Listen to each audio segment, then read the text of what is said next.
De leerlingen van basisschool De Bongerd hadden vrijdag een leerzame ochtend op het Tenseniusplein.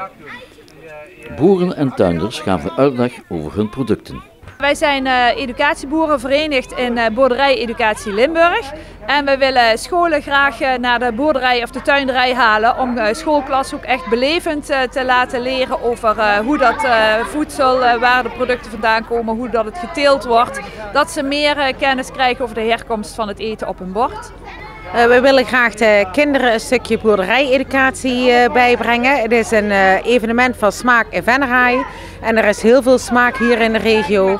En we willen graag dat de kinderen kennis maken met de producten van de boerderij. En dat ze daar later zelf een gerechtje mee kunnen maken. Dus dat ze doorhebben wat er hier allemaal leeft qua smaakproducten in de regio.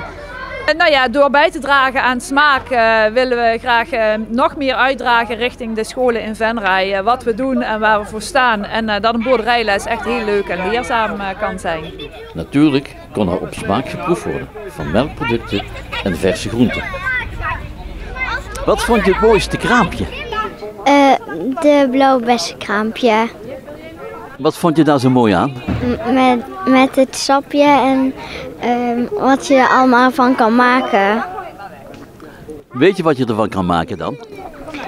Ja, krentjes, sap, limonade, thee en je kan het ook gewoon zo opeten.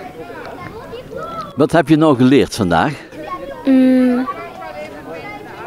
Met de varkens, hoe die worden geslacht en met de koeien. Dat er best wel veel groenten lekker zijn. En ik heb ook groentes geproefd die ik nog nooit heb gehad. Na de excursie langs kraampjes konden de kinderen onder leiding van kok Erik Wijnhoven een gerecht klaarmaken. Het smaakevenement kunt u tot en met zondag bezoeken op het Schouwburgplein.